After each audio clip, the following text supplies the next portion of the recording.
Thank you very much. I have an enormous respect for the work that these forums, in this case the Oslo Forum for Freedom. And so let me share with you the combination of my academic work with the responsibility of having conducted the destiny of my country for 5 years.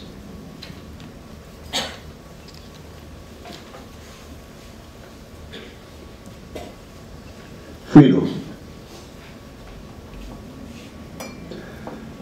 I am free because I was able to escape from extreme poverty. And I was able to escape through education. Now I'm free. I can choose. I can choose to come to this forum. I can choose to go somewhere else. I can choose the type of job that I have. I am free. My point here is that whatever public policy one might conduct in Latin America and Africa, in the development world, has to do with the quality of education and access to basic needs such as potable water, sanitation, and health care of quality. I am free because I can choose. I can decide. I decided to dedicate the rest of my life, of the days that God gives me, to conduct through my academic work, through the Global Center for Development and Democracy that I lead in the world, to make sure that people in the world are free to choose.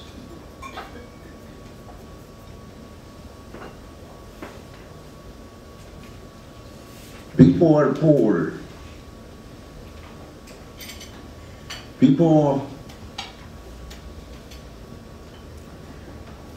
do not exercise their human rights if they're poor. Their human rights. And human rights here, although we are going to deal with this issue later on, tomorrow, I better put it forward right now straight. I'm a defender of human rights in the world because I have a deep democratic beliefs.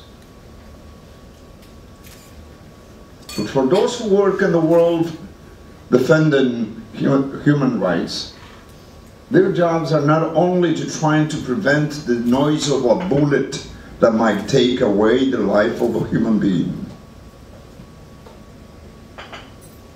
That's not the only responsibility.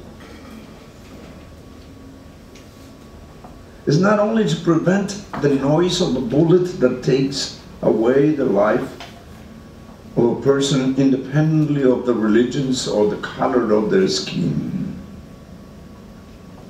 but also have the responsibility to provide a decent human life with potable water, with sanitation, with access to the quality of education. That is part of fighting for human rights. The right to have a dignified life.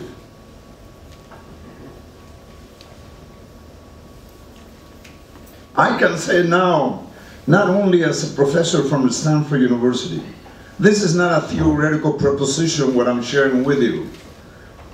I'm talking about the experience of my life,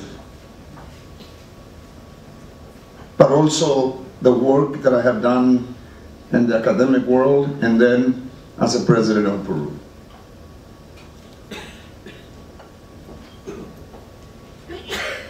Now,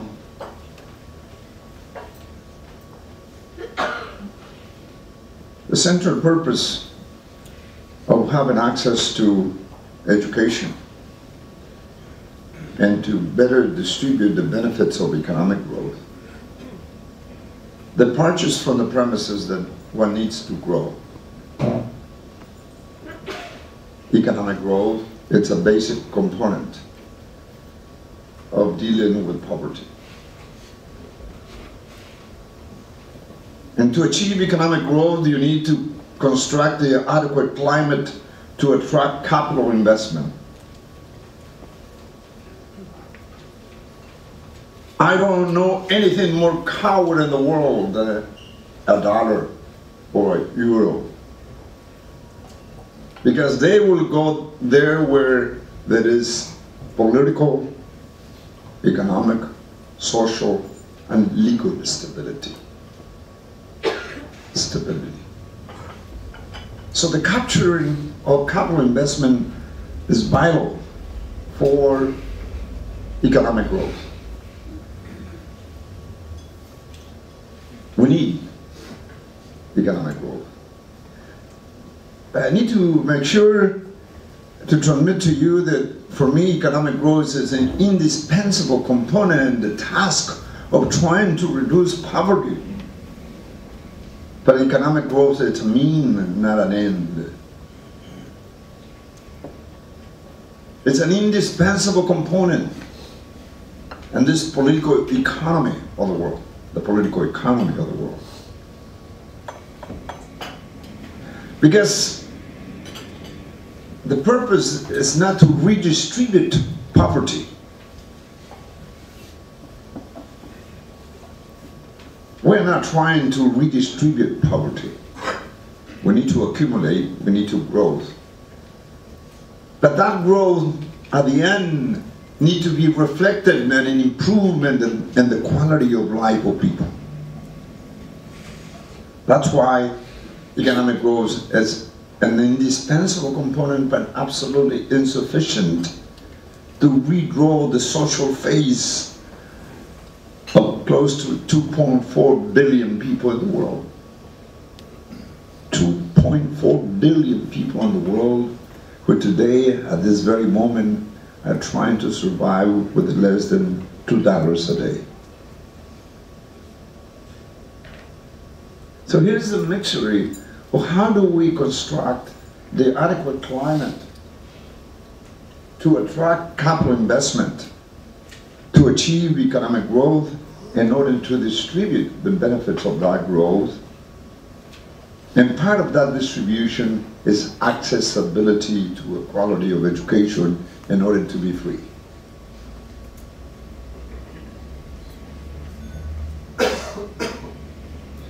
Let me share with you very briefly the area of Latin America. That's an area that is much closer to me. And I want to do it with a combination of being a professor at Stanford University, but also the experience of having conducted the destiny of Peru for 5 years. I never was prepared to be a president. I went crazy. I was a professor then at Harvard University when I made the jump from academia to politics. Crazy. No one's perfect. So I began to learn how to translate what I have learned in academia, in the World Bank, in Washington, and to do everyday decision and conducting the destiny of Peru. One confronts the challenge of creating that climate to attract investment. How do we persuade investors to invest?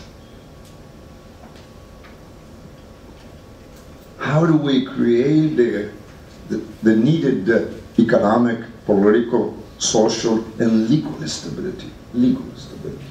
Clear rules of the game.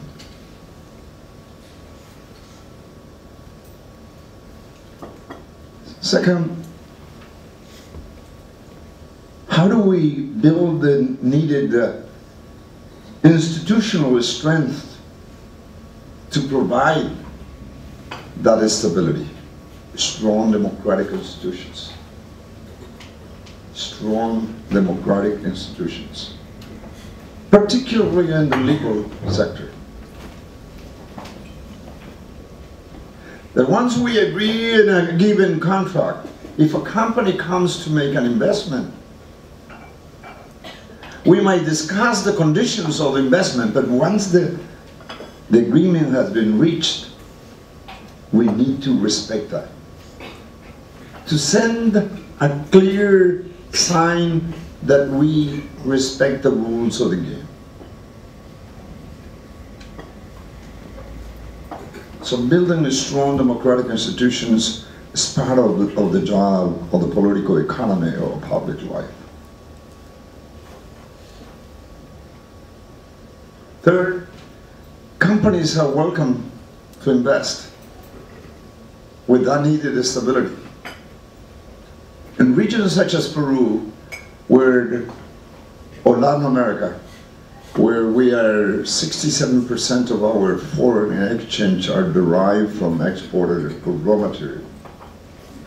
67% of the foreign exchange of Latin America is derived from the exported raw material. Gold, silver, copper, oil, gas.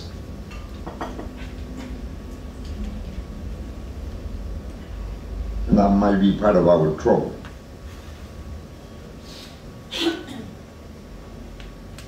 So here you have a country, a region that depends to a large extent in an exogenous factor. The changes of the prices of the raw material in the international market that we do not control.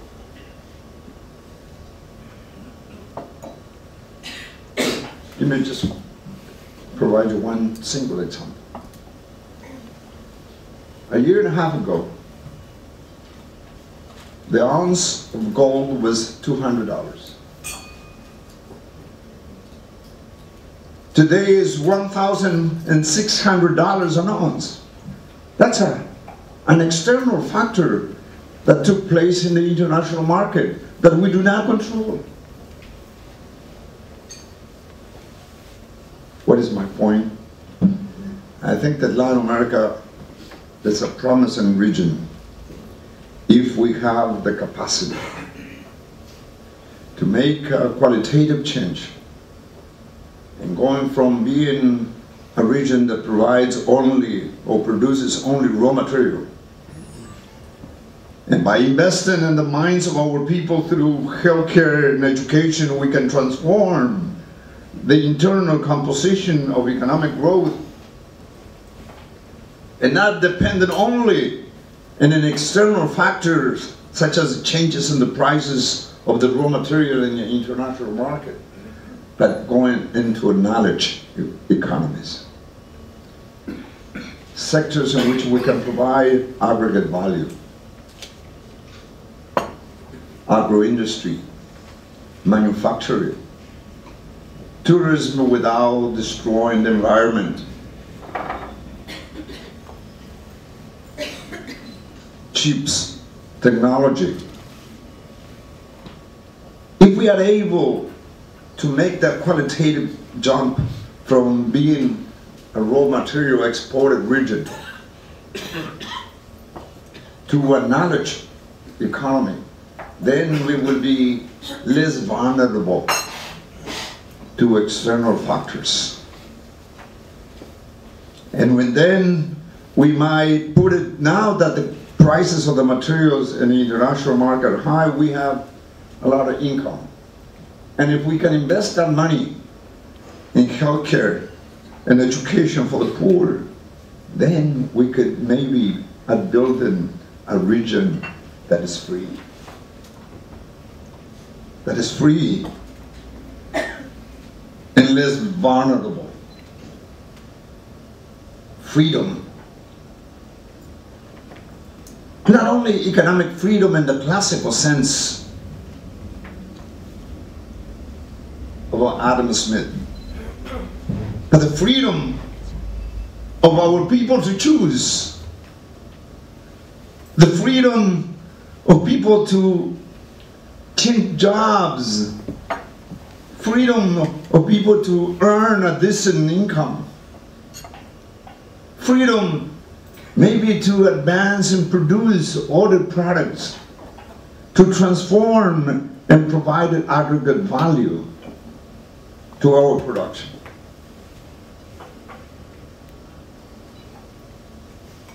My fourth point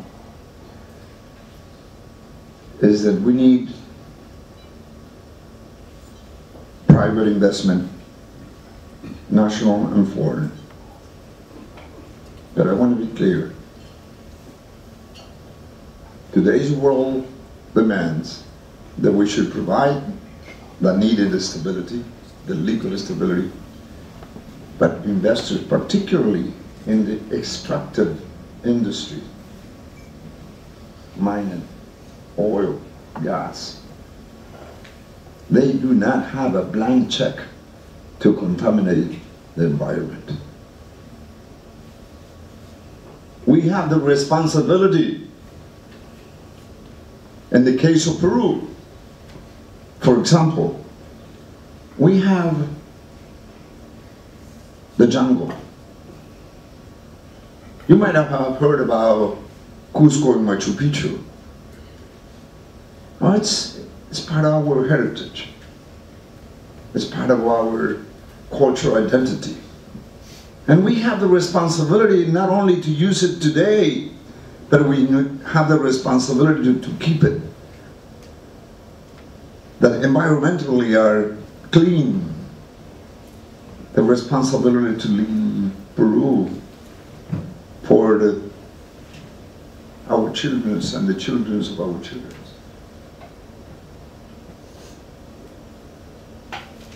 Corporate social responsibility and the environment. It's part of the freedom that we're searching for. Finally, because I would like to leave some time for the questions and answer period. Latin America, it's a multicultural region, multilingual, different languages. We have a strong cultural diversities. In contrast with some other people that you're going to hear in this forum, I suggest that that cultural diversity is not our weakness, is not our problem, it's part of our strength. How do we build an economy that grows, that distributes the benefits of growth, taking care of the environment, but constructed a cohesive society that lives together based in our cultural diversity? The need to have a sense of belonging.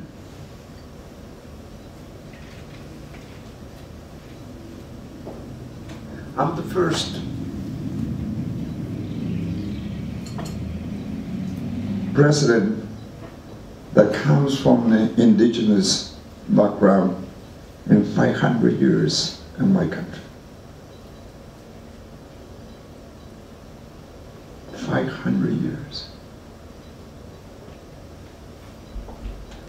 I'd like to see another woman or man that comes from that cultural diversity, that independently of the color of the skin will also become a president of Peru, of Latin America.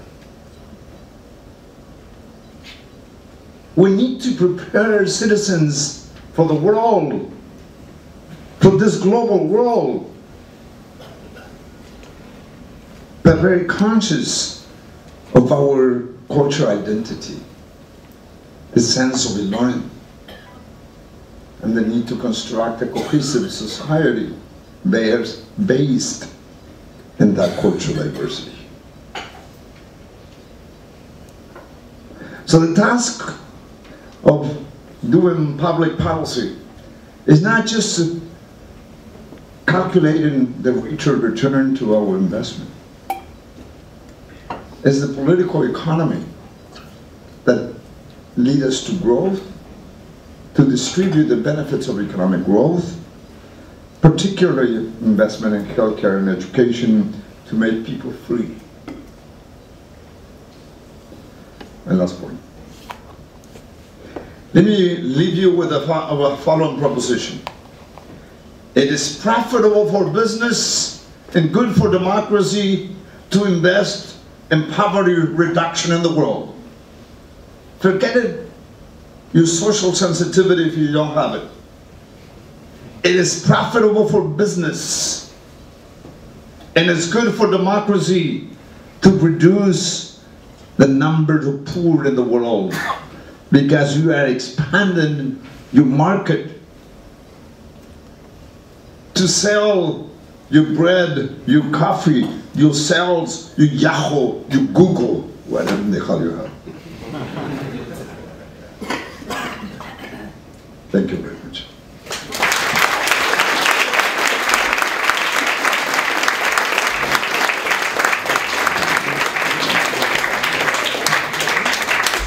Thank you, Mr. President. Now, George Aiti. I met him yesterday, and that was the first time he ever got to hear about Civita. We had a nice talk about what we had originally planned, and I immediately, I think we both found out over that table at Grand Café that what we now will hear will be truly inspirational. So the floor is yours. I'm looking forward to it. George Aiti.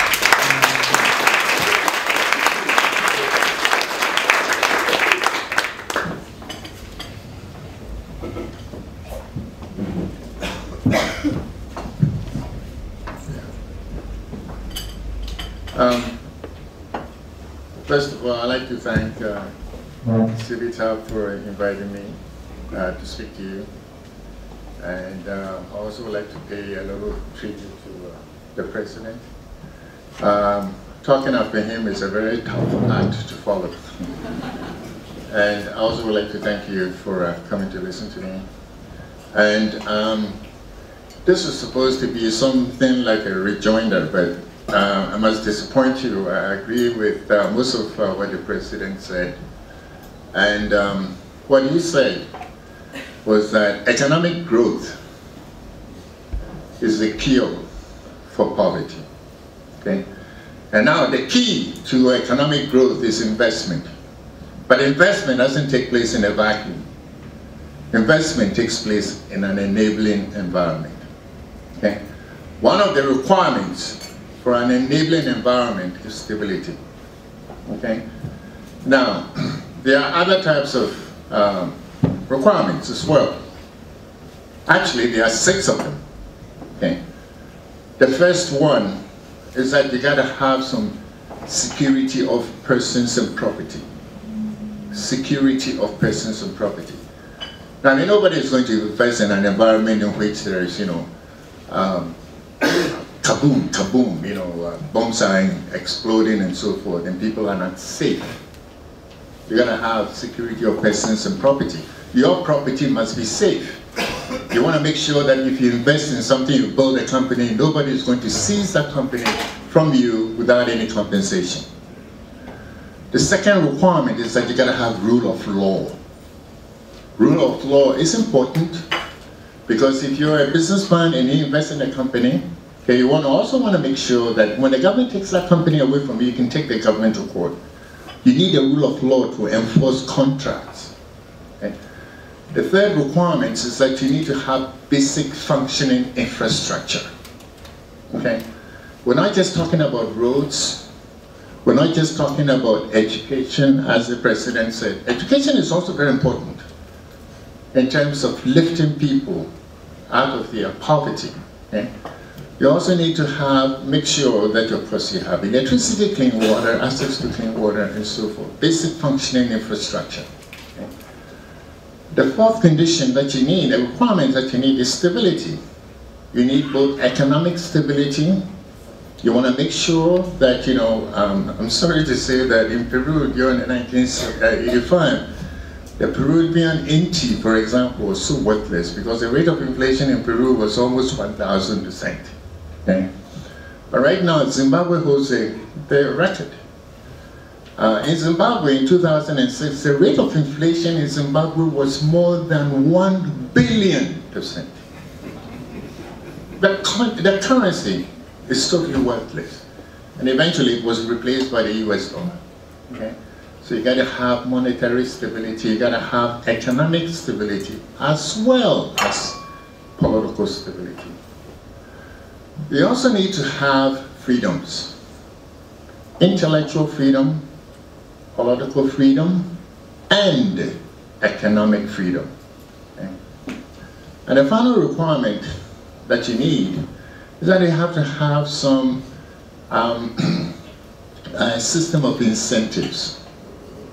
System of incentives in the sense that, you know, if you want to have a functioning economy, you want to reward those who work hard. Okay? You don't want to be in a sort of a Russian type of oligarchy system where only those with connections to power become rich or wealthy. Okay? You want to have some basic system of incentives. And the basic system of incentives is provided by the market. The market says that, you know, if you create something which the people, consumers want, and they buy it, you're going to be wealthy. That's how Bill Gates got his money, his wealth. Now you go to Africa. Who are the richest in Africa? The richest in Africa are heads of state and ministers. How did they make their money? They didn't make their money by producing anything. They made their money by raking it off the backs of their suffering people. That's how they got their money, but that's not wealth creation. That's wealth redistribution from the powerful to the less powerful. Now, the president talked about freedom. In Africa, our freedom has been hijacked. Back in the 1950s, we struggled against white colonialists. Free at last. But then what happened to our freedom? Our freedom was hijacked by Swiss bank socialists and quack revolutionaries. Africa is poor today because she's not free. After independence, we wanted to develop Africa. Sure, free at last, we wanted to develop Africa, but with what? What economic model? Now this is what the leadership said at independence. They said, well, colonialism was evil and exploitative. No question about that. And then they said, because the colonialists were capitalists, aha! It meant that capitalism too was evil and exploitative. So they didn't want to have anything to do with capitalism. So many of them chose socialism, the antithesis of socialism. But then guess what type of socialism they practiced? The type of socialism they practiced was a peculiar form of Swiss bank socialism, which allowed the head of state and his ministers to rape and plunder Africa's treasury for deposit in Switzerland. Now today you tell them to develop Africa's economies and they're going to develop their pockets. Tell them to seek foreign investment and they're going to look for a foreign country to invest their loot. This is the type of ruling elites that we face in Africa. The type of ruling elites. They are not interested in reform. And let's get something straight about capitalism or free markets. There were free markets in Africa before the colonialists stepped foot on the continent. there were 3 village markets. If you go to West Africa right now, market activity in West Africa has been dominated by women for centuries. Now these women traders in markets, they traded to make profit. Profit is not an alien word in Africa.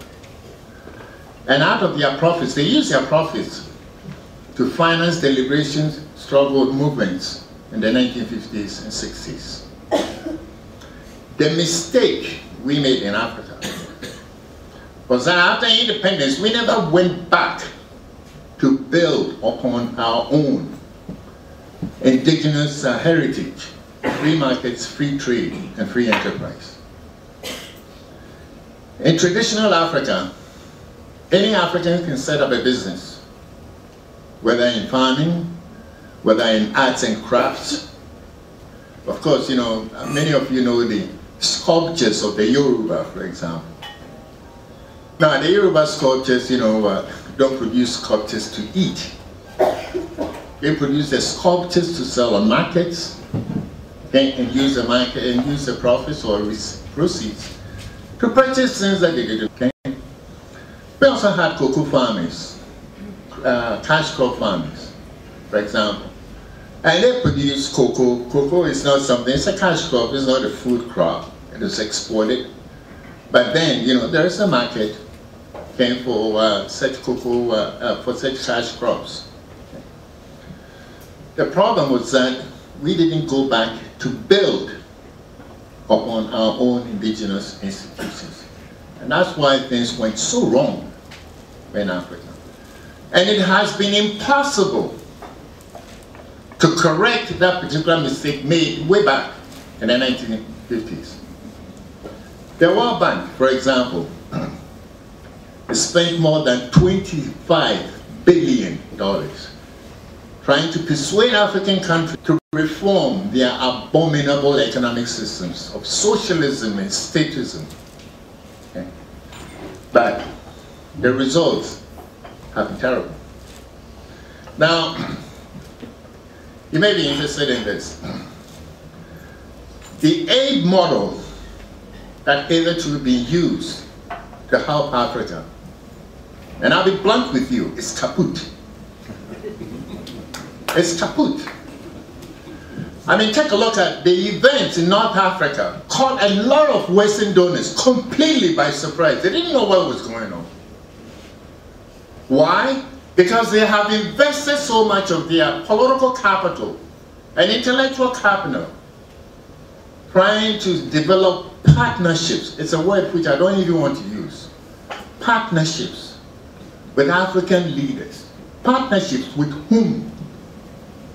Many of these partners are crooks and bandits. Take a look at Hosni Mubarak. He managed to amass a personal or family fortune of more than $40 billion. And I could run down the list from Omar Bishal of Sudan, Museveni of Uganda, and so forth. So much aid was given to these leaders. What happened? Uganda will blow, Sudan will blow again, Cameroon will blow again. This was exactly what I told the IMF on September 16th. They invited me to a panel discussion to see how they can mobilize resources to help African countries meet the Millennium Development Goals. One of those goals is to cut poverty in half by 2015. When I went there, I told them, your intentions are noble, but with African countries meeting the Millennium Development Goals, fat chance. They're not going to make it. And as a matter of fact, this was in September 16th, and as a matter of fact, I told the World Bank people, the following countries are teetering on the brink of implosion: Algeria, Cameroon, Chad, Egypt, Tunisia, Libya, Uganda, Zimbabwe, Burkina Faso. I told them, September 16th. Guess what happened? So 2 weeks ago, I sent them an email.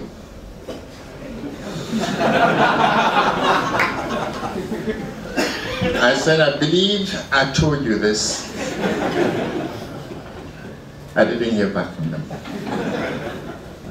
Now, the reason why a lot of people were caught off completely by surprise was that far too long with the World Bank, IMF, Western donors, they focus so much on the economic phenomena and totally ignore the political phenomena. And as the president said, what is relevant is political economy. Governance is important. Now, the reason again, don't get me wrong, economic reform, economic liberalization, okay, engenders prosperity, no question about that.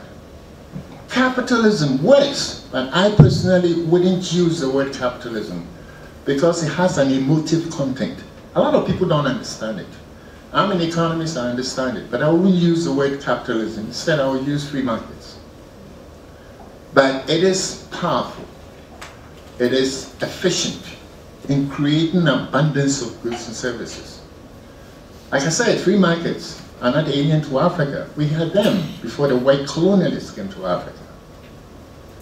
But then, okay, we have not promoted this.